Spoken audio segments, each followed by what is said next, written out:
Hello class! In this video I'm going to be going through identifying types of substances. I'm following along with the chemistry modeling curriculum. This is unit 6, although we've been calling it unit 5 in class to put them in sequential order, and it's 2017 when I'm making this video. First, in class we collected data for conductivity of several different substances. This is a list of most of the substances we tested. There are some on here that we didn't personally test, such as vinegar, vegetable oil. We didn't test those individually, but I included that data in our table. If you do not have this data table in your notes yet, please copy it down.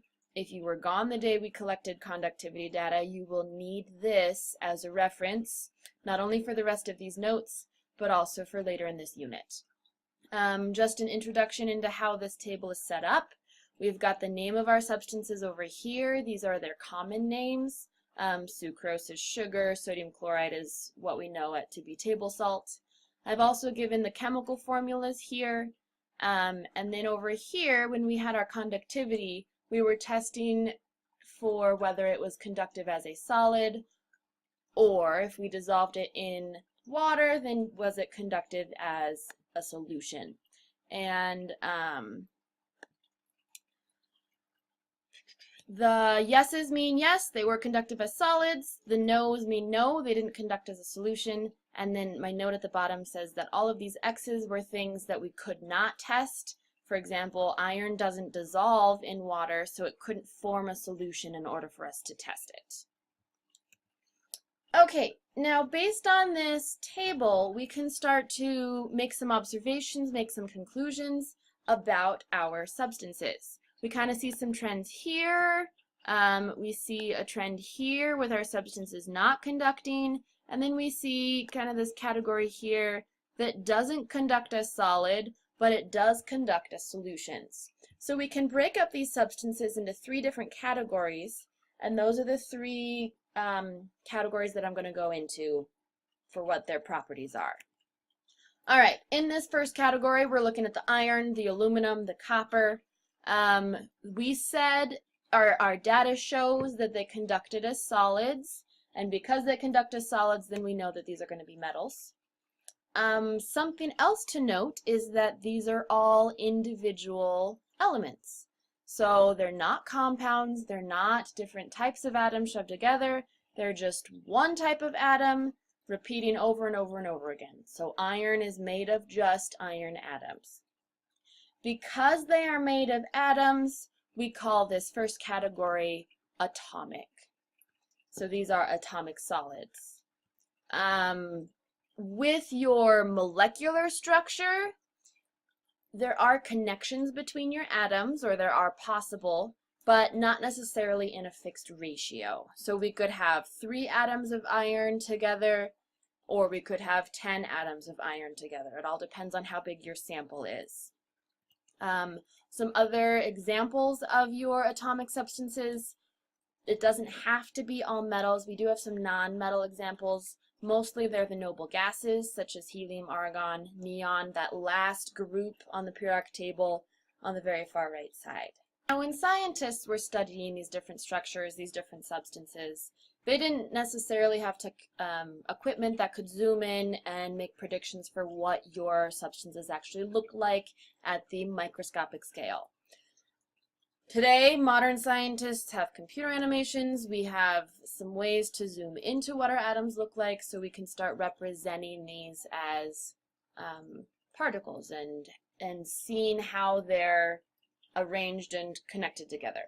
So over here on the left side, I have 2 examples. These are both showing argon atoms. So again, argon was an example of atomic substances where they're just made of the exact same atom in different arrangements. These examples aren't connected together. Over here on the right side, I have copper atoms. You can see that we have these bonds, or these lines, that are representing bonds. So in our copper example, those atoms are connected together. Again, not necessarily a fixed ratio. It depends on how big your sample is. Now the reason why these 2 pictures on the left look different is because it's how the computer animation that I used represented them. So over here, this is one of the technologies that scientists have modern day. Right now, this is where it looks like the square organized arrangement, but if I take this and I start rotating it, we can start seeing three-dimensional shapes. Kind of looks like a really big cube that's rotating around, and I can actually animate it to rotate on its own. So it was dependent on how I took my screenshot in order to see that different arrangement. Okay, now let's go back to this chart. We've talked about this first part where these are elements, and we know that the rest of these are all compounds. So they're multiple elements shoved together, and scientists at this point in history, scientists like Thomson, they knew about compounds, they knew about various ratios, they also knew about charges and conductivity, but they started looking at these substances and are like, okay, this group is behaving differently than this group. So why is that? They went out to try to figure out, all right, we've got a whole bunch of compounds, but they're not behaving the same way. So there's some type of internal differences between what makes up this top group of compounds and what makes up this bottom group of compounds. The way that they separated them out was based on conductivity. Recall that conductivity is when you have charges due to the gain or loss of electrons. So with our second category, water, ethanol, and sugar, these are compounds that don't conduct. They didn't conduct as solids, they didn't conduct in solution. No matter what they did to these substances, they weren't conducting. So that is because they didn't conduct, they could conclude that these didn't have charges. So they didn't gain or lose electrons. When things aren't gaining or losing electrons, they're made of atoms, of neutral things. And when we have a whole bunch of those neutral atoms in a fixed ratio, we call them molecules. Hopefully that term sounds familiar from our previous unit. And because these are made of molecules, we call these substances molecular. So in summary, they don't conduct because they don't have that charge. Some other characteristics about your molecular substances: most often they're made of nonmetals, not necessarily always the case, but most often. Other examples that are molecular would be your diatomics.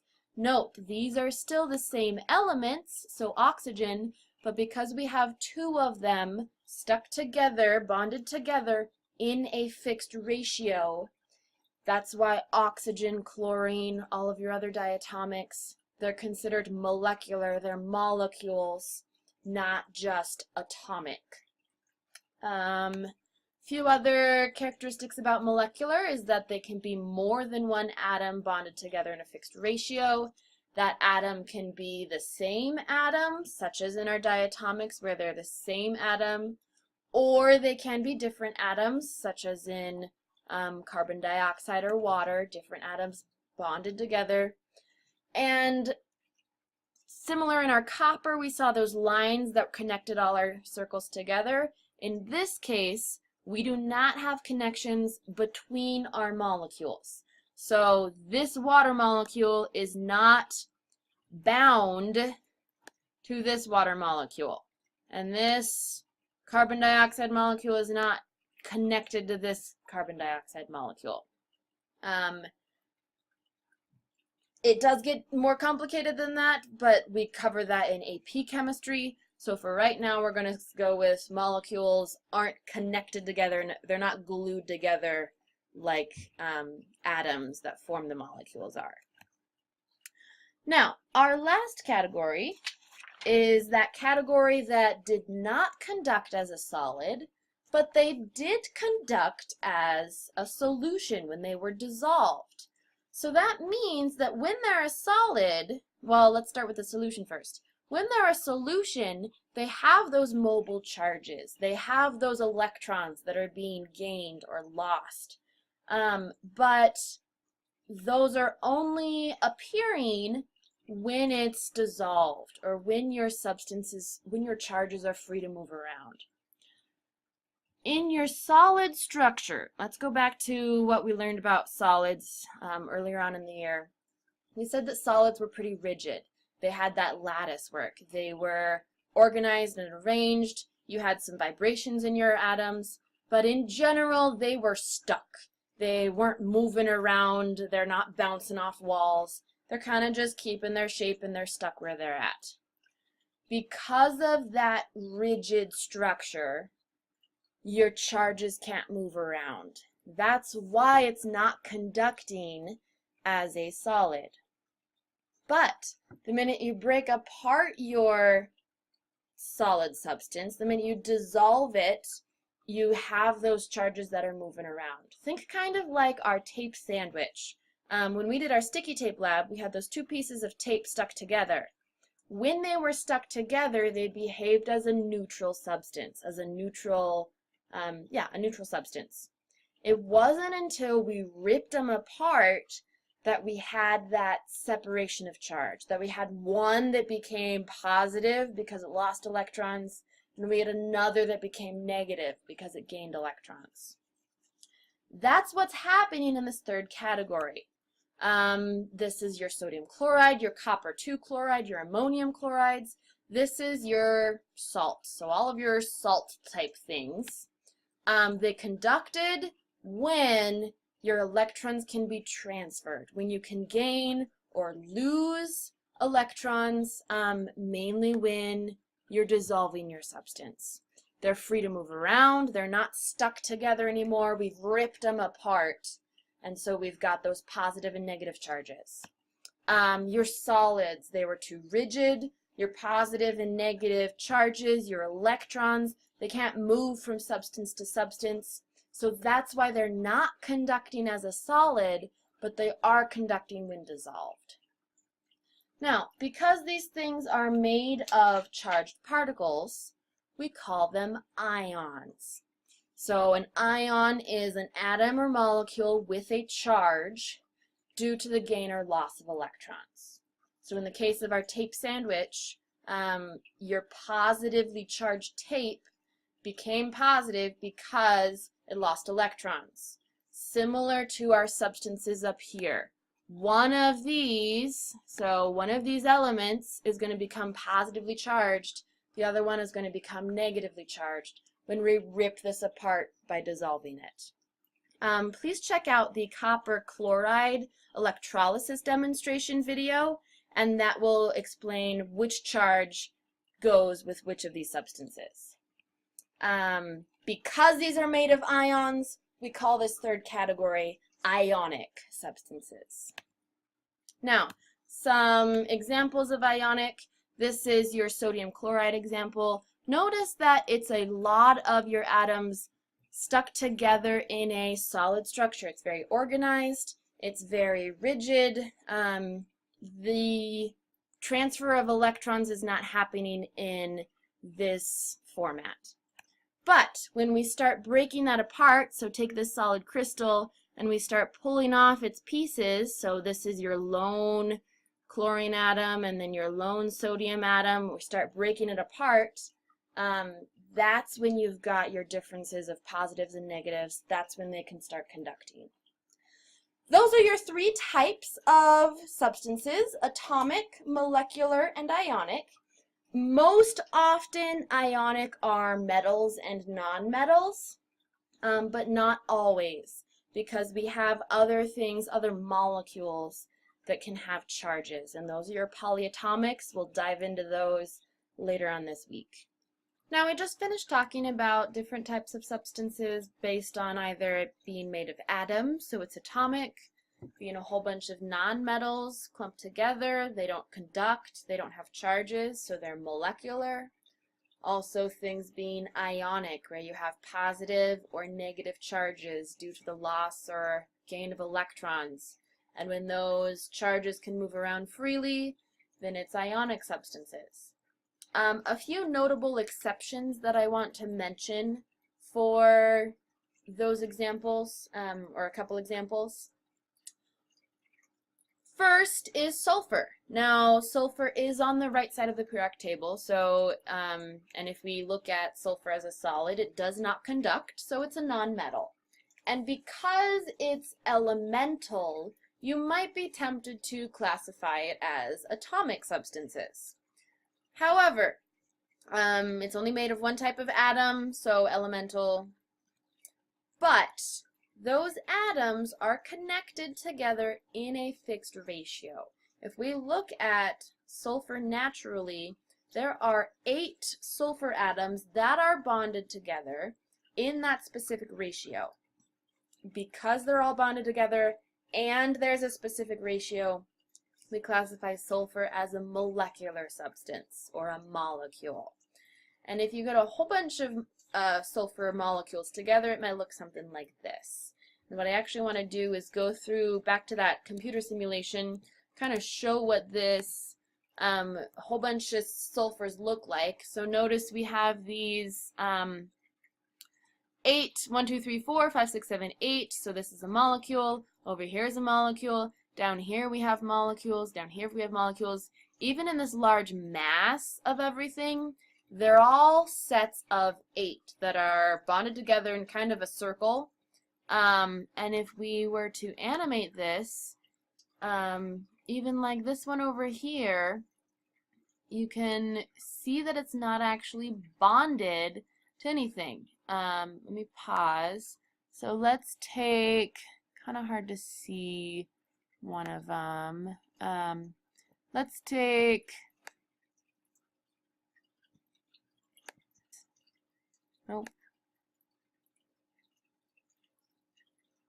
That set of 8 right there, and I'm missing one, but that set of 8, let's keep our eyes on that one as we rotate this through. Notice we don't have a bond here, we don't have bonds connecting those 8 to any of our other molecules. It's individual by itself, especially when it gets way out here by, like right now. Let me pause, go back a little bit. Right about there, you can see that it's not bonded to anything. There's no other connections between that molecule and other molecules in this clump of sulfur. So, even though it's made of the same atom, they are clumped together, all called sulfur molecule. Another example of, or another exception for things that aren't quite the way that you would have originally perceived them to be, would be carbon. On the periodic table, carbon's location indicates that it would be a nonmetal. However, if you were to put a conductivity tester, it would actually conduct electricity, which makes us think, okay, it's a metal. We do classify it as a nonmetal, it's just one of the weird ones that conduct. They are all connected together, so here we've got hexagons, and then that shows up as kind of a sheet, which is why graphite, it's what's used in pencil lead. It's often used as a lubricant sometimes. It's really slippery stuff. That's because it's a whole bunch of these carbon atoms that are sliding past each other, which makes it more slippery. And so that would be what your structure looks like. They're not in a fixed ratio, so even though these are connected together, we consider it atomic substance. Because they're individual atoms, it does not matter how big of our sample is. We could have 8 atoms shoved together, we could have 1,000,000 atoms bonded together. It would not matter, it's going to be an atomic substance. Hope that was helpful. Have a great rest of your day. Bye!